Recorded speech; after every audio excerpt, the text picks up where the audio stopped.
Selamat pagi semua kembali. Right. Jadi kita mulakan seperti biasa. Okey, hari ini kita akan habiskan perbincangan semua kuis kita daripada bab 6. Okey, selepas ini kita akan pindah pada bab 7 dan 8, and then 9 dan 10 dan 11 dan 12. Okey, jadi seperti biasa yang hari itu saya nyatakan, okey, setiap soalan ini saya akan bertanya dengan anda, suruh anda membaca soalan ini dan memberikan jawapan. Okey. Okey, ini adalah kuis topik 6, APPT 1023. Okey, kita pergi pada soalan 1. Okey, siapakah yang bertanggungjawab untuk jawab soalan ini? Silakan.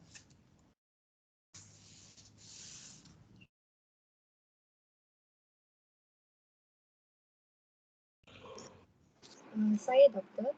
Okey, baca soalan yang bahasa Malaysia punya jika individu.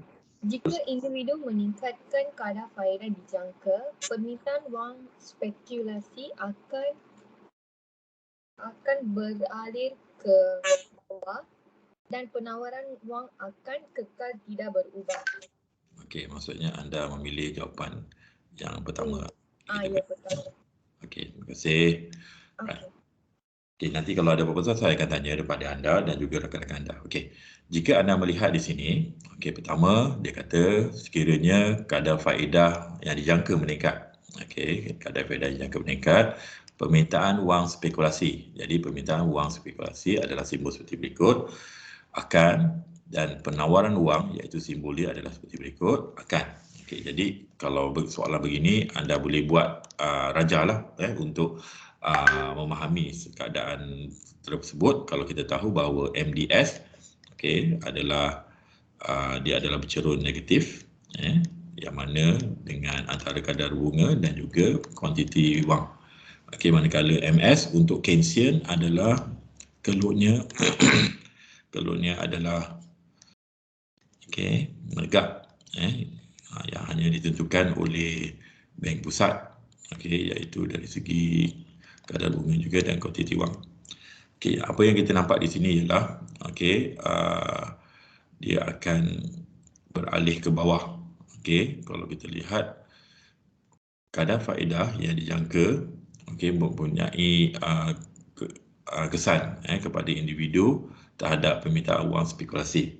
Kita tahu bahawa dia adalah berhubungan negatif antara kadar bunga dan juga permintaan wang spekulasi. Jadi apa yang kita nampak di sini, kalau sekiranya kadar bunga itu meningkat, secara tidak langsung permintaan wang untuk spekulasi akan menurun. Nanti kita akan bincang banyak lagi soalan-soalan yang akan berkaitan tentang itu. Jadi pertama, dia akan bila menurun, dia akan beralih ke bawah. Dia akan beralih ke bawah. Yang ini salah, yang tidak berkesan ini pun juga salah. Jadi akan beralih ke bawah, dan manakala penawaran wang juga akan tidak berubah. Sebab apa tidak berubah? Sebab dia hanya ditentukan oleh Bank Pusat sahaja. Yang ini dia tegak, kalau kadar bunga turun naik pun dia tetap sama di sini. Jadi jawapannya adalah A. Seterusnya soalan nombor 2. Teruskan siapa yang baca dan juga nyatakan jawapan anda. Teruskan. Berdasarkan Keynes, permintaan wang spekulasi berkaitan dengan wang dijangka yang dipegang apabila B, kedua-dua B and C. Terima kasih. Jawapannya B atau kedua-duanya B dan juga C. Sebab saya tahu anda kebanyakan tidak tahu jawapannya mungkin, tetapi saya ingin tanya nantilah kalau sekiranya perlu. Alright. Jadi sama juga permintaan wang spekulasi. Di sini simbolnya MDS. Dia jangka dipegang apabila, kalau kita lihat di sini, apa yang kita boleh kaitkan dengan permintaan wang spekulasi ini, kita boleh kaitkan dengan jual beli bond. Jual atau beli bond. Seperti mana bond itu adalah satu aset kewangan yang mana individu itu boleh beli untuk dapatkan pulangan. Tetapi kalau kita lihat di sini, kesannya sebenarnya jika dia menjangkakan bahawa apa yang berlaku di sini, kesannya terhadap permintaan wang spekulasi ini pada kadar bunga, apakah yang akan berlaku. Jadi apa yang berlaku di sini, sekiranya lah individu itu menjangkakan bahawa permintaan wang yang jangka itu kepada kadar bunga itu, jadi contohnya kalau kita lihat bila harga bond harga bond contohnya meningkat, kesannya pada kadar bunga kadar bunga akan menurun sebab hubungannya adalah negatif. Jadi apa yang berlaku di sini, kalau sekiranya harga bond meningkat, maka kadar bunga akan turun. Jadi sebaliknya, bila harga bond menurun, kadar bunga akan kadar bunga pula akan meningkat. Sebab dia memang berhubungan negatif. Jadi apa yang kita boleh kaitkan di sini, permintaan wang spekulasi yang dijangka ini sebenarnya dia jangkakan bahawa akan naik, jadi dia akan turunkanlah dia punya permintaan wang spekulasi pada waktu ini. Jadi pada waktu yang sama dia rasakan bahawa dia patut membeli lebih banyak bond tersebut. Bila dia beli, dia macam ayam lah. Kalau kamu beli satu ayam dengan banyak, jadi harga ayam akan naik. Tapi kalau dia jual ayam dengan banyak, harga ayam akan jatuh. Jadi apa yang berlaku di sini, kita boleh lihat bahawa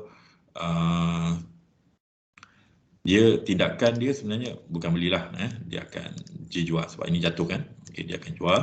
Bila dia jual, harga bond akan jatuh. Bila harga bond akan jatuh, jadi jawapan dia adalah di sini. Dia jatuh harga bond. Kita tahu dia negatif dengan kadar bunga, maka kadar bunga juga akan dipengaruhi dengan harga bond tersebut. Jadi dia akan naik. Jadi naik. Jadi kat sini kenaikan kadar faedah. Jadi dua-dua ni akan berlaku. Jadi jawapannya adalah B dan C. Nanti saya akan bincang kenapa dia nak, bagaimana dia boleh berkaitan seperti demikian. Next, soalan yang seterusnya. Saya Doktor. Teruskan.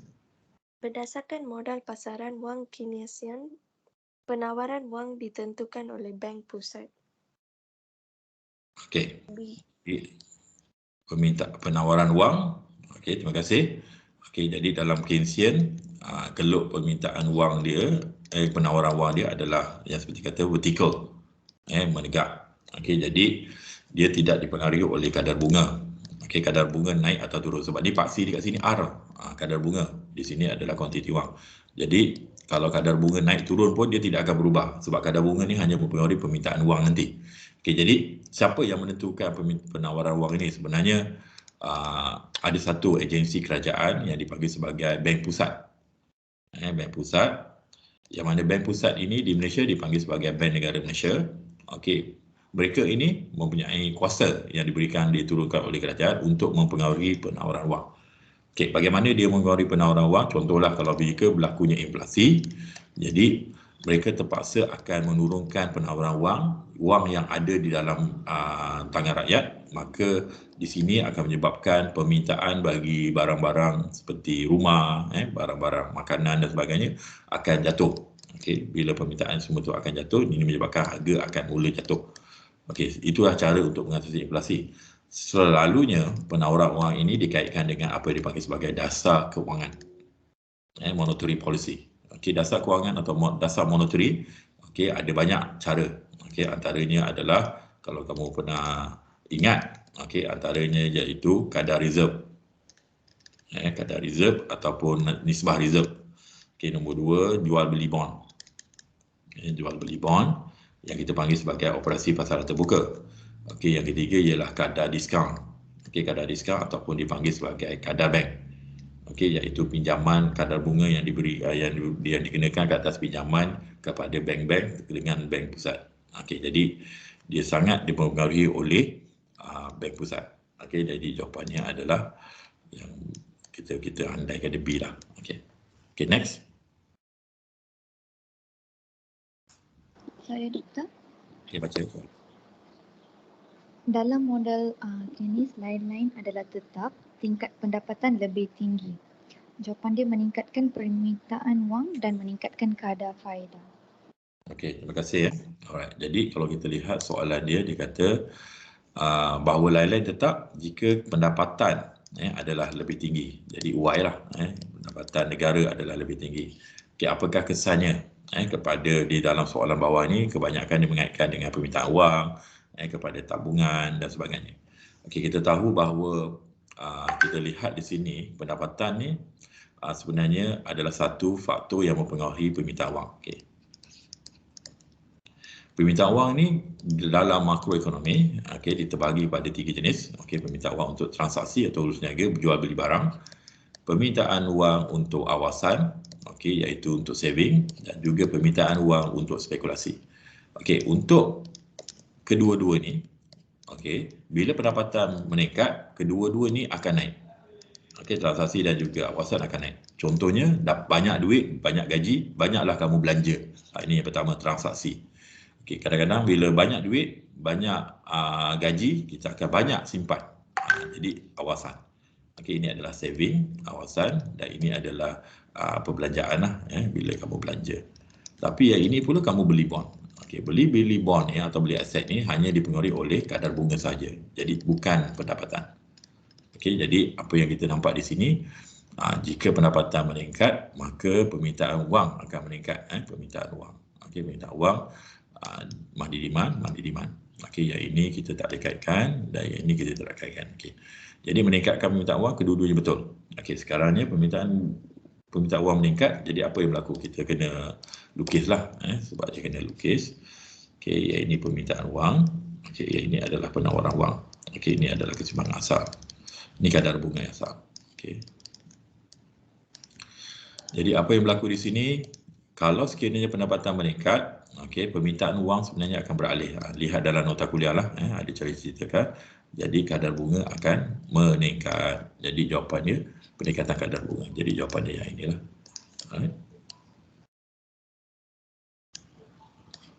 Okey, soalan yang seterusnya. Okey, siapa punya giliran? Saya, Doktor. Okey, teruskan. Dalam sistem Keynesian, kenaikan bekalan wang akan Doktor. Okey, terima kasih Alright. Jadi kalau kita lihat di sini, okey, dalam sistem Keynesian, kenaikan bekalan wang. Okey, kenaikan bekalan wang. Bekalan wang ini sama juga dengan penawaran wang, iaitu money supply. Okey. Jadi apa yang berlaku di sini, money supply ini kalau kita lukis kelok dia adalah seperti berikutlah. Okey. Okey, money supply adalah satu kelok yang tegak. Okey, manakala money demand adalah kelok yang bercerun negatif. Jadi apa yang berlaku kalau sekiranya yang tegak ini beralih? Okey, kalau dia beralih, okey, daripada MS0 kepada MS1. Asalnya adalah keseimbangan di sini dan sekarang keseimbangan baru dia adalah di sini. Okey, jadi kadar bunga dia akan berubahlah daripada R0 kepada R1. Maka permintaan kuantiti wang akan meningkatlah daripada M0 kepada M1. Jadi apa yang dilihat di sini, first kali ialah kadar bunga akan turun. Okey, kadar bunga akan turun, tengok kadar bunga turun yang mana satu. Yang ini salahlah, A. Jadi kalau kita lihat yang meningkat salah, jadi kadar bunga yang menurun ada 3 betul. Yang ini ada dengan ini, yang ini. Okey.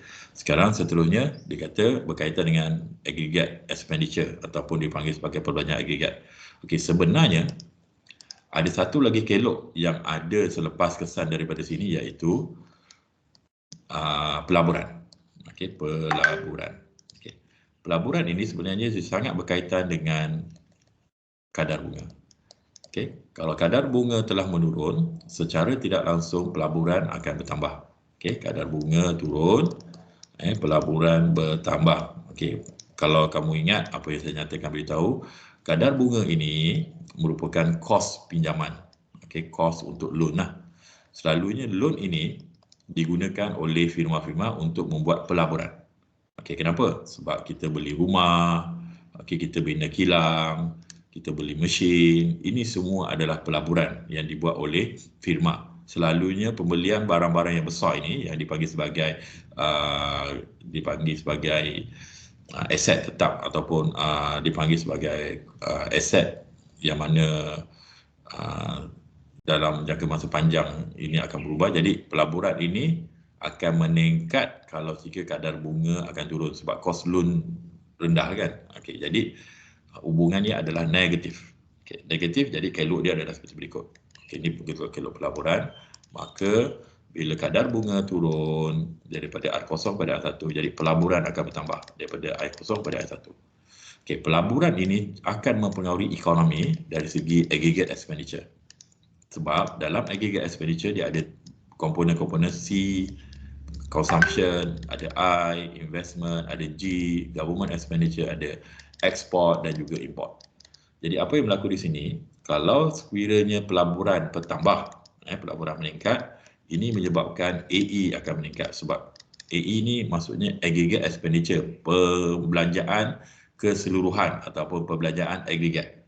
Jadi perbelanjaan keseluruhan C, I, G, X dengan M ini akan meningkat jika pelaburan meningkat ataupun consumption meningkat, G meningkat. Jadi dia akan meningkat.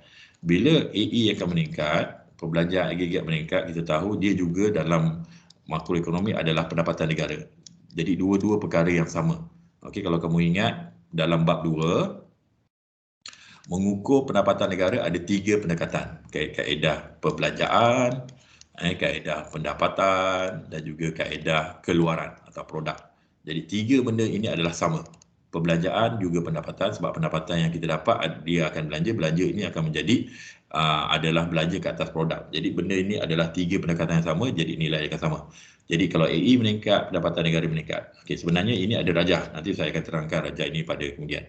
Jadi jawapan yang ada di sini, okey, menurunkan kadar bunga, menurunkan kadar bunga, meningkatkan perbelanjaan kerajaan, perbelanjaan aggregate dan juga pendapatan negara. Jadi dia ada kaitan semua ni lah. Jadi jawapannya C. Okey, boleh Okey, kita teruskan soalan nombor 6. Saya Doktor. Okey, teruskan. Berdasarkan perangkap kekayaan Keynesian, pada setiap tingkat pendapatan yang rendah, keseimbangan pasaran wujud pada C. Titik sepanjang keluk permintaan wang yang berturun negatif. Okey, terima kasih. Okey, tak apa. Kita lihat sama ada jawapan beliau adalah benar atau tidak. Dia mengatakan C. Okey. Kalau kita lihat dalam buku itu, perangkap kecairan adalah satu keadaan bila kadar bunga terlampau rendah. Kadar bunga terlampau rendah sehingga menyebabkan kelok MD adalah mendatar. Okey, MD iaitu permintaan wang mendatar. Jadi kelok dia seperti ini. Dia seperti ini. Dia demand money demand, dia akan negatif sebenarnya, tapi sampai satu masa dia akan jadi mendatar. Ni. Okey, kerana pada waktu itu kadar bunganya adalah sangat-sangat rendah. Di sini. Okey, ini kadar bunga dan ini adalah MD, quantity wang. Jadi perangkap pencairan adalah berlaku di kawasan ini. Di sini. Okey, pada waktu MD dia mendatar. Okey. Alright. Okey, jadi jawapannya adalah yang manakah kawasan yang dikata permintaan wang yang mendatar? Jadi jawapannya apa? A ya. Okey. Right. Okey. Jadi itu adalah jawapan yang tepat. Okey, next. Saya Doktor. Okey, teruskan. Keynes percaya permintaan wang bagi awasan akan berubah secara positif dengan pendapatan. Okey, jadi jawapan anda adalah yang ini, betul? Okay. Terima kasih. Jadi saya beritahu tadi kan, permintaan wang kita ada 3 jenis, permintaan wang untuk transaksi, permintaan wang untuk awasan dan permintaan wang untuk spekulasi. Okey, 2 perkara ini berkaitan dengan pendapatan. Okey, perubahan pendapatan. Jadi dia adalah bunga positif, pendapatan naik. Jadi kedua-dua ni akan naik. Banyak duit kan, bila banyak duit dia akan belanja banyak ataupun dia akan saving banyak. Okey, jadi jawapan dia adalah B, betul. Okey, next. Saya Doktor. Okey, teruskan. Jika ekonomi dalam perangkap keseharian, maka dasar kewangan tidak boleh menjana ekonomi dengan menurunkan kadar faedah. Okey, terima kasih. Alright. Okey, kawan anda, kalau kita lihat di sini, dia lihat jawapannya A kan? Okey, jadi kita lihat bagaimana.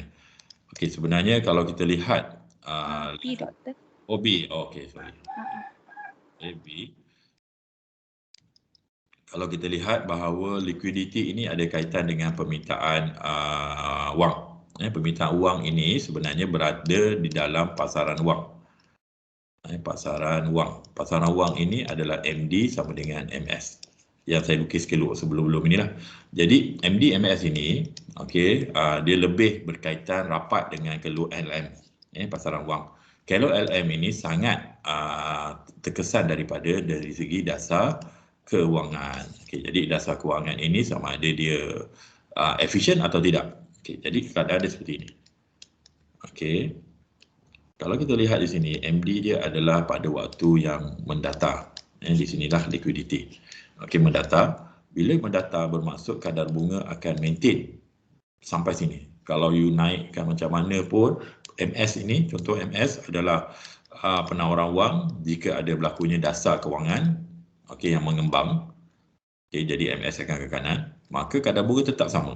Sebenarnya perubahan kadar bunga ni sangat penting dalam ekonomi sebab dia nak mempengaruhi pelaburan dan mempengaruhi AE dan juga mempengaruhi paling penting pendapatan negara. Ini matlamat utama untuk memastikan bahawa dasar kewangan atau dasar fiskal itu berjaya, pendapatan negara.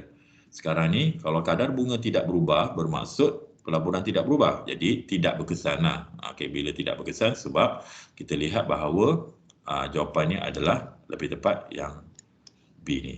Okay, alright. Okay, sebab dia hanya berkaitan dengan dasar kewangan. Okay, next. Nanti soalan nombor 10 kita akan rehat sekejap. Ya, Doktor. Okay. Okay, teruskan. Lamaran penawaran dilakukan oleh depan saya di BNM dan bank-bank. Okay, terima kasih. Alright. Jadi kalau kita lihat penawaran wang ini, seperti mana saya cakap tadi, okay, hanya dipengaruhi oleh bank negara, itu paling tepat. Okay, paling tepat. Okay, kalau sekiranya bank-bank lain tu dengan public tu tidak berapa kuat lah, tapi dia lebih ke arah bank negara. Sebab bank-bank ni pun akan mempengaruhi, akan dipengaruhi oleh bank negara, akan dikawal oleh bank negara. Okay, okay, terusnya soalan yang terakhir sebelum kita rehat.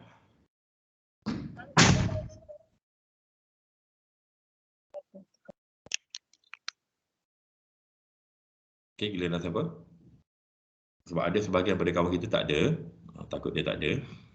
Okay, tak ada Okay, kalau tak ada biar saya baca lah. Okay, wang adalah, okay, jadi kalau wang ini adalah satu alat yang diterima oleh, yang diterima. Yang mana dia akan Giliran saya. Ya? Nombor 10 giliran saya. Oh, giliran you. Okay, teruskan. Wang adalah sebarang item yang diterima sebagai alat pertukaran. Okey, terima kasih. Alright, jadi jawapannya adalah okey, item yang diterima sebagai alat pertukaran. Betul. Sebab kita tahu paling penting diterima. Kalau tak diterima dia bukan wang lah. Kalau dekat Malaysia ni yang diterima adalah ringgit Malaysia. Okey, bukan rupiah Indonesia untuk membuat transaksi. Walaupun ada pernah diterima di mana-mana di Malaysia ni mungkin, tetapi tak diterima umum semua. Dan kedua adalah untuk alat pertukaran. Alat pertukaran ni maksudnya untuk jual, beli barang-barang dan juga perkhidmatan. Jadi ini adalah sebabnya. Alright. Jadi kita rehat sekejap dalam masa 5 minit, nanti kita akan sambung balik.